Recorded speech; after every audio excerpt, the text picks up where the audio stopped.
G'day guys. One of the biggest problems with all these detectors is 50 hertz or 60 hertz, depending where you live, interference.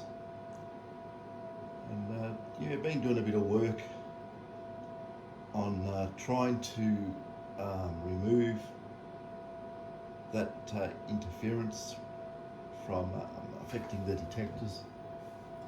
It's very difficult. I've tried notch filtering, I've tried everything in the analog domain, and it really is quite difficult. And in a lot of cases, if you try and do anything to the lower frequencies, you actually will knock out your ground balance capabilities.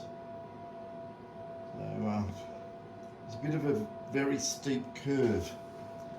But I think I might be onto something here.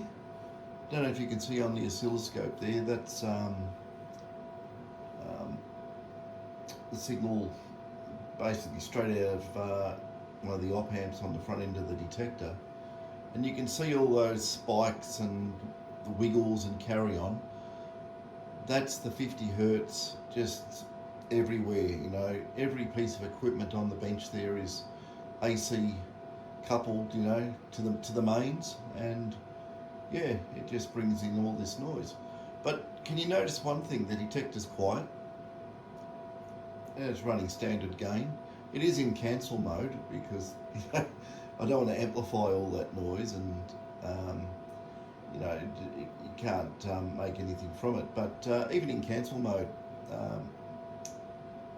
you know, the detectors will be quite noisy on the bench. To give you an idea, I'll just go and put it into mono.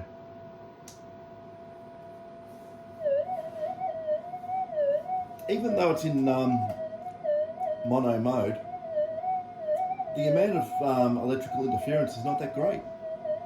I mean, it is. In reality, it's that great, but it's not affecting the detector as much as what normally would be happening. Like it at, you know, mono mode, standard gain with a mono coil or double D switch into mono mode, the detector go completely bonkers. A lot worse than what it is here. So let's put it back into, yeah, it's in cancel. It's very, very quiet. But another thing is, I've got it so it's damn well very, very sensitive too. And I can probably get a lot more out of it, but I'll give you an idea here. You know, I've got, I'll turn this around so you can I get that height? Up there, I'll lift this up. Up there, that's a little MindLab coil. It's a Commander elliptical, what are they, 10 by 5? It's a double D coil. And it's got thicker cable protection on it because, you know, I'm putting cables on and off the detectors hundreds of times, and what actually happens is the copper work hardens in the cable and it starts breaking. So we've got this protection, this plastic cable protection. It sort of stops the cable bending on very sharp radiuses, thus it makes the cables last a lot longer. So that's what we're doing here. And if this tripod was longer, you'd be able to see what's going on. I'll try and get some length on it. It might become unstable, but we'll see how we go. Okay, don't want it to fall over or anything. I think it's a little bit, it's not straight. I'll fix that. I have to undo that and do that. Oops. There we go. I'll use the standard 0.05 test piece.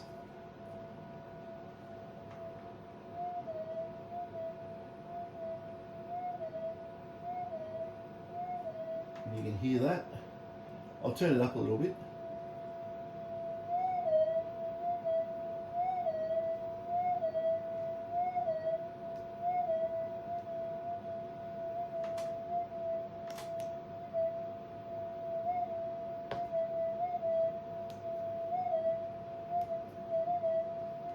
can't swing across the whole coil, the cable's in the way. But that's in normal mode, by the way. So I'll flick it into enhance.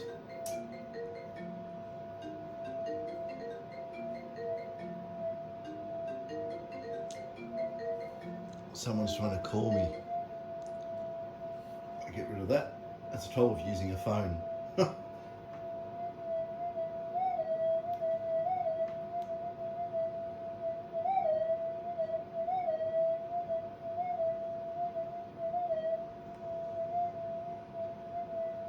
Okay.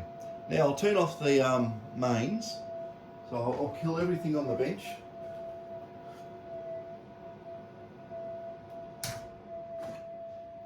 Okay, that's everything off. Still a computer on in the background, lighting overhead and a heater running on the ground, but all right.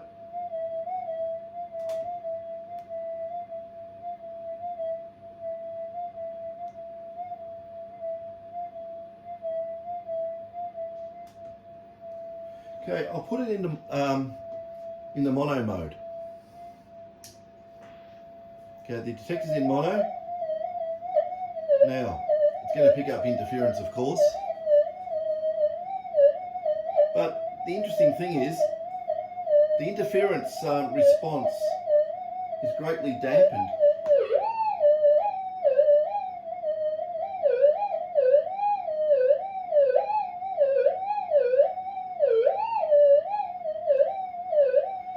You can actually hear the small, tiny target through the interference.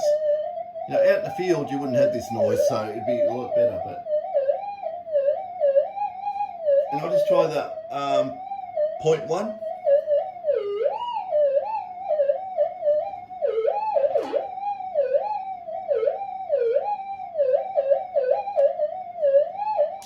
It's asking a bit too much, but back into cancel.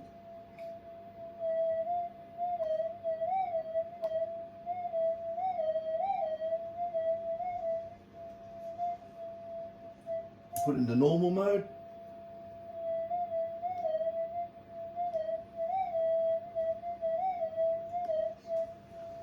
I should turn it around so I can actually try and swing across the coil, because it's not giving a true representation of how we're going here.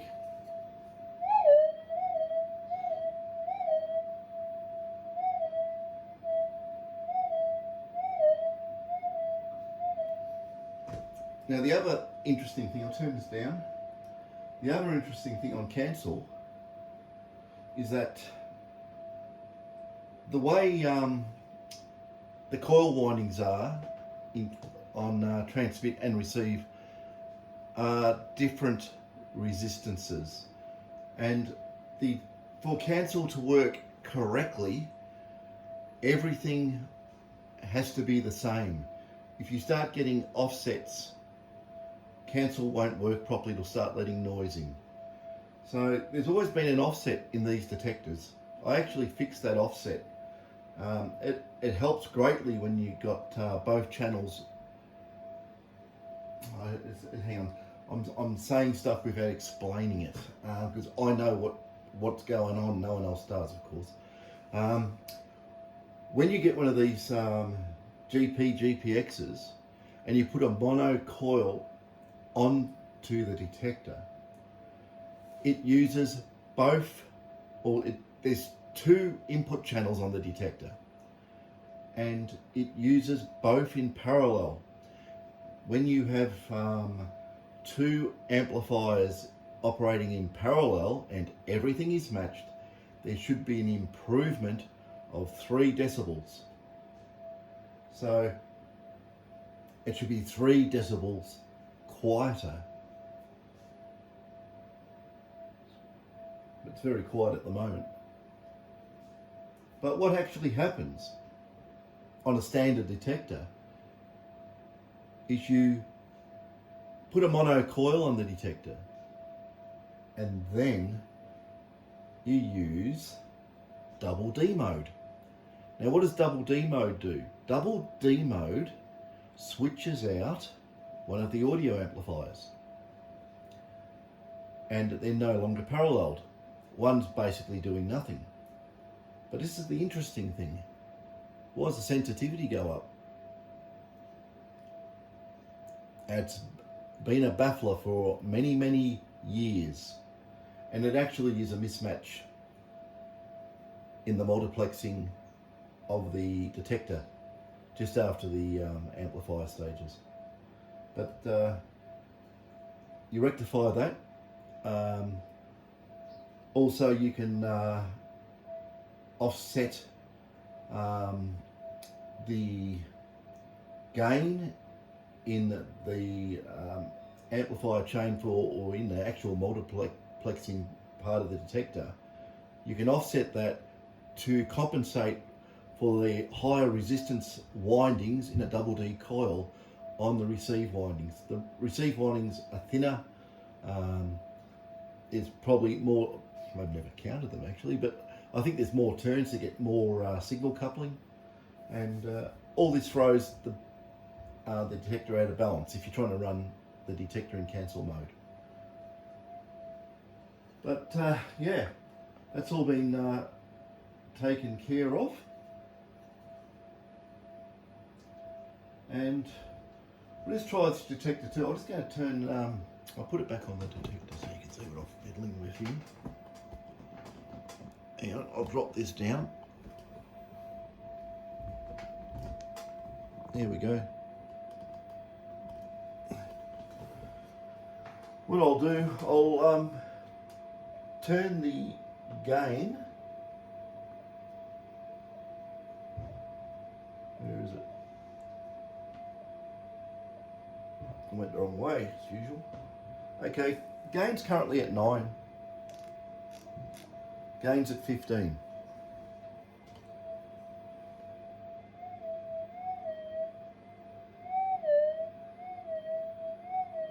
I'm just using the 0.05 in normal mode.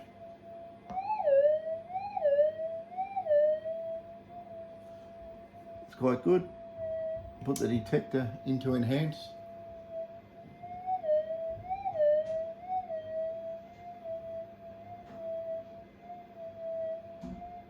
Okay. That's good, 2.5 inches above the coil. Of course, it's going to get a little bit more noisy. We're just amplifying any tiny traces of anything that's unbalanced or just getting into the detector.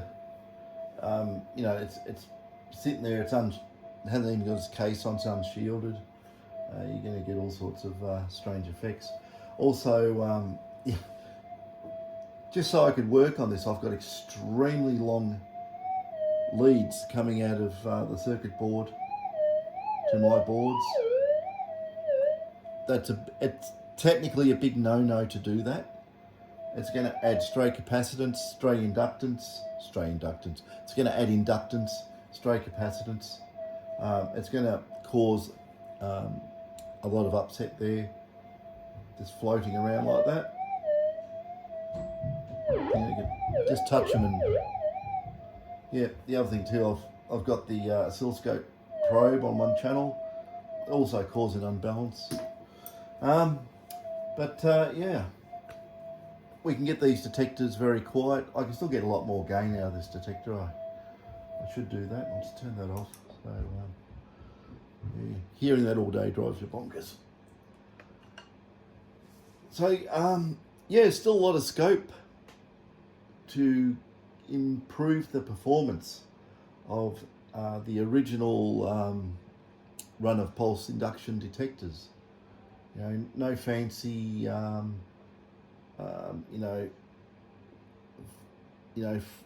flip polarities and whatever else.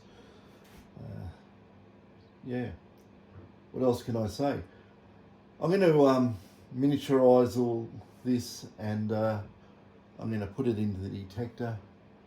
I've got an ex-Mind Lab detector fellow who's been detecting since about 1975.